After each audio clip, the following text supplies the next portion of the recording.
25 फरवरी 2025 की सुबह लगभग 6 साढ़े 6 बजे के आसपास का वक्त हो रहा था। इसी बीच में एक लड़की अपने दोस्त को फोन मिलाती है।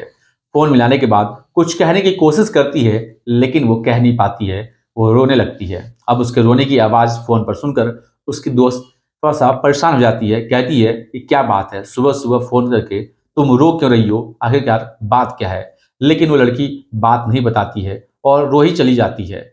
वो लड़की उसको कहती है कि या तो तुम रो लो या तो मुझे अपनी तुम बात बता दो, आखिरकार बात है तो है क्या। जब इस तरह की उसकी दोस्त बात करती है तो वो लड़की अपनी आप बीती बताती है। अब उसकी आप बीती सुनने के बाद उसकी दोस्त कहती है कि अभी तुम रोडवेज से बस स्टेशन से कितनी दूर पहुंची हो। वो लड़की बोलती है कि ज़्यादा दूर नहीं पहुंची हूँ। तभी उसकी दोस्त कहती है कि अभी तुम उतरो, उतर के दूसरा वाहन पकड़ो और वाहन पकड़ के सीधा नज़दीकी पुलिस स्टेशन जाओ, वहाँ जाकर शिकायत दर्ज कराओ। हालांकि जब बात पुलिस स्टेशन की आती है, शिकायत दर्ज कराने की आती है, तो वो लड़की थोड़ा सा संकोच करने लगती है, डर जाती है। वो सोचती है कि अगर मैं पुलिस स्टेशन जाऊंगी और जाकर वहाँ पे रिपोर्ट दर्ज कराती हूँ तो अगर बात बाहर निकल के आएगी तो हो सकता है कि बदनामी भी हो सकती है। इसलिए लड़की थोड़ा सा संकोच कर रही थी। लेकिन उसकी दोस्त कहती है कि अगर आज तुम ऐसा ही वहाँ से चली जाओगी तो ना जाने भविष्य में वो दरिंदा कितने लड़कियों के साथ ऐसा गलत काम करेगा। अगर तुम चाहती हो कि जो तुम्हारे साथ हुआ है वो किसी और के साथ ना हो तो तुम्हें पुलिस स्टेशन जाना ही पड़ेगा और जा करके शिकायत दर्ज करानी ही पड़ेगी।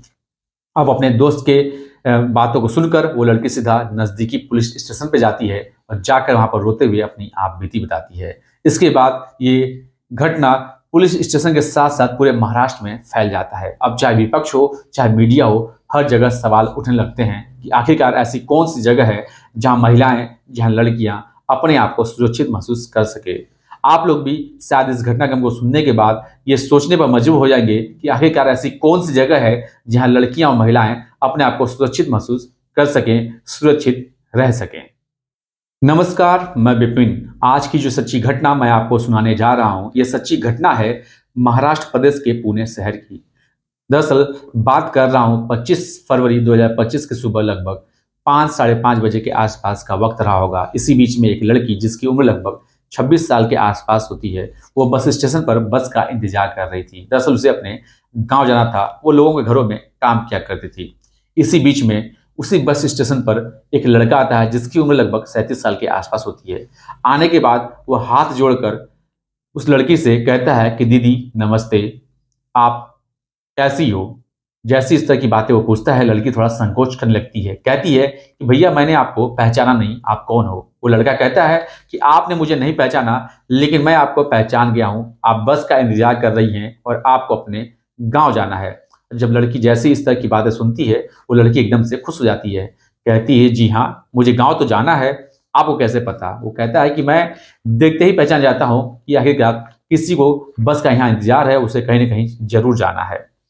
जब इस तरह की बातें होती है तो लड़का उससे कहता है कि आप बस मुझे ये बता दो कि आपको जाना कहाँ है। दरअसल जिस बस स्टेशन पे वो लड़की खड़ी है, दरअसल उस बस स्टेशन का नाम होता है बस स्थानक स्वारगेट। वो लड़का कहता है कि यहाँ से, इस बस स्टेशन से पूरे महाराष्ट्र प्रदेश में जाने के लिए बसें मिलती हैं। आप मुझे बस इतना बता दो कि आपको जाना कहाँ है, किस गाँव जाना है। वो लड़की उसको बोलती है कि मुझे सतारा जिले का एक गाँव लगता है फलटन, मुझे वहाँ जाना है। लड़का कहता है कि दीदी आप परेशान बिल्कुल मत हो, मैं आपको ले चलता हूँ। वो लड़का सीधा उसी बस स्टेशन पे एक बस खड़ी होती है जो कि MSRTC जिसका नंबर होता है MH06BW3019, जिस पर बड़े बड़े अक्षरों में लिखा हुआ था शिवशाही।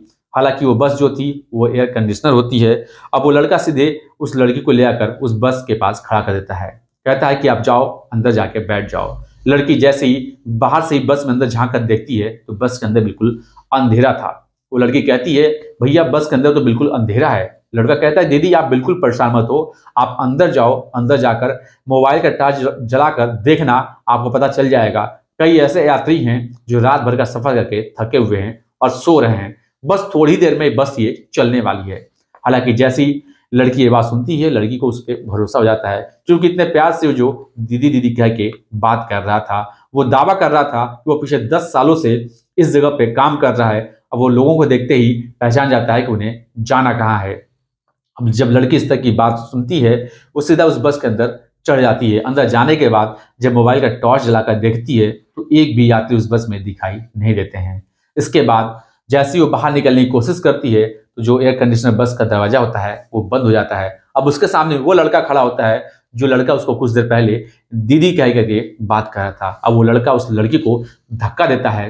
धक्का देने के बाद उस लड़की के साथ गंदा, घिनौना, रेप जैसे घटना को अंजाम देता है। वो लड़की चीखती है, चिल्लाती है, अपने आप को बचाने के लिए तमाम कोशिशें करती है, लेकिन अपने आप को बचा नहीं पाती, अपने इज्जत को बचा नहीं पाती है, उसकी आबरू लूट जाती है। हालांकि इसके बाद कई घंटे बीत जाते हैं, दिन निकलता है, आसपास चहल पहल हो जाता है, लोग आते हैं जाते हैं, लेकिन किसी को भनक तक नहीं लग पाती। वो लड़की चीखती है, चिल्लाती है, लेकिन उस लड़की की आवाज़ बाहर नहीं जा पा रही थी, क्योंकि एयर कंडीशनर वो बस होती है पूरी तरह से पैक थी। शायद इसी वजह से उस लड़की की आवाज़ बाहर नहीं जा पा रही थी। जब दिन निकलता है, उस दरिंदे का जो मन था जब भर जाता है, वो उस लड़की को छोड़कर वहाँ से आराम से निकल जाता है। लड़की उठती है, अपने कपड़े को समेटती है और सोचने लगती है कि आखिर क्या करूं तो क्या करूं। सुबह सुबह का वक्त था, बस स्टेशन पे बस का इंतजार कर रही थी गांव जाने के लिए, और उसके साथ रेप जैसी घटना को अंजाम दे दिया जाता है। लड़की समझ नहीं पा रही थी, मन ही मन सोच रही थी। अब वो लड़की वहां से निकलती है, निकलने के बाद लोगों से पूछती है, कहती है कि भैया मुझे गाँव जाना है, बस कहाँ से मिलेगी। अब वो बस पकड़ के जाती है, लेकिन उसके मन में वो बातें चल रही थी जो उस लड़की के साथ घटना हुआ था। सुबह सुबह ही उसके साथ रेप जैसी वारदात को अंजाम दे दिया गया था। अब वो लड़की अपने खास दोस्त को फोन मिलाती है और फोन मिलाने के बाद अपनी आप बीती बताती है। जैसे उसकी दोस्त उसकी आप बीती को सुनती है, वो भी समझ नहीं पा रही थी कि आखिर क्या कहे तो क्या कहे। तभी उसकी दोस्त उससे कहती है कि तुम बिल्कुल भी मत घबराना, अभी तुम कहाँ पहुंची हो।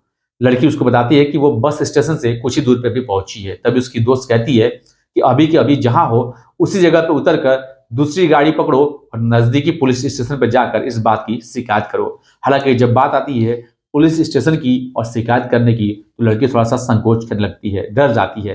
वो सोचती है कि अगर वो पुलिस स्टेशन जाएगी, जाकर शिकायत दर्ज कराएगी, और अगर ये मामला बाहर निकल के आएगा तो बड़ी बेइज्जती होगी, बहुत बदनामी होगी।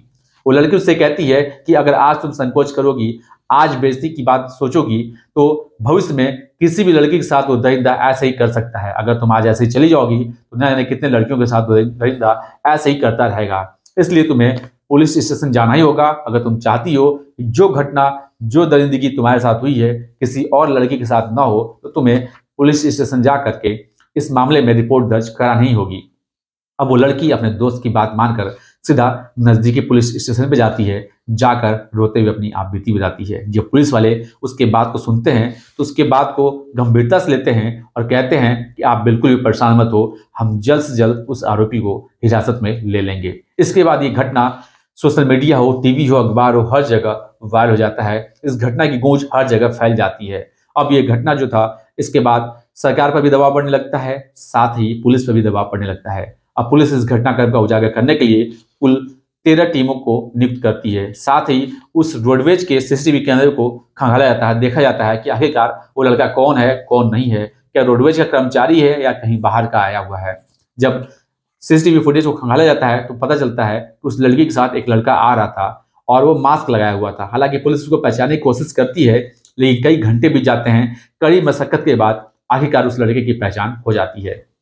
दरअसल उसके फोटो को लेकर के आसपास के लोगों से जब पूछा जाता है तो लोग बताते हैं कि उसका नाम, कि ये इसकी उम्र जो है 37 साल की है और इसका नाम रामदास गाने है। दरअसल लोग बताते हैं कि ये पहले से ही बदमाश किस्म का है, इसके ऊपर तमाम तरह के मुकदमे हैं, डकैती के, छिनैती के, ये अपराधी किस्म का व्यक्ति है। जब इस तरह की बात आती है तो पुलिस अब जो उसको पकड़ने के लिए लगातार कोशिश करती है, लेकिन इस घटनाक्रम को हुए 3 दिन से ज्यादा का वक्त बीत जाता है, लेकिन फिर भी पुलिस की गिरफ्त में ये आरोपी नहीं आ पाता है। अब सरकार जो होती है उसके सामने आना पड़ता है और खुद प्रदेश के मुख्यमंत्री कहते हैं कि जो कोई भी इस आरोपी को पकड़ लेगा या इसके बारे में सटीक जानकारी देगा, उसे 1 लाख रुपए का इनाम दिया जाएगा। साथ ही जो प्रदेश के परिवहन मंत्री थे, वो भी जो रोडवेज पे तैनात 23 सुरक्षा कर्मी होते हैं, उन सभी को हटा दिया जाता है। और ये कहा जाता है कि जब इस तरह की दरिंदगी को अंजाम दिया जाता था, जब ऐसी घटनाएं हो रही थी, तो ये सुरक्षाकर्मी आखिरकार कहाँ थे।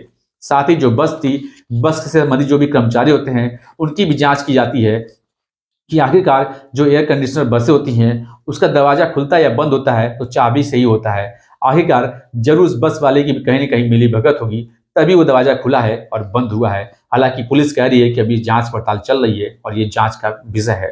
इसमें कितने लोग सम्मिलित हैं ये आगे पता चल पाएगा। फिलहाल ये पुलिस के गिरफ्त में आरोपी नहीं आ पाया है। दोस्तों, इस पूरे घटनाक्रम को सुनाने का उद्देश्य किसी को परेशान करना नहीं है, किसी का दिल दुखाना नहीं है, बल्कि आपको सचेत करना है, आपको जागरूक करना है और आपको बताना है इस घटनाक्रम के बाद से मीडिया हो, विपक्ष हो, लोग हो, सभी एक ही बातें कर रहे हैं कि आखिरकार ऐसा कौन सा जगह है इस देश में जहां पे लड़कियां और महिलाएं अपने आप को सुरक्षित महसूस कर सकें।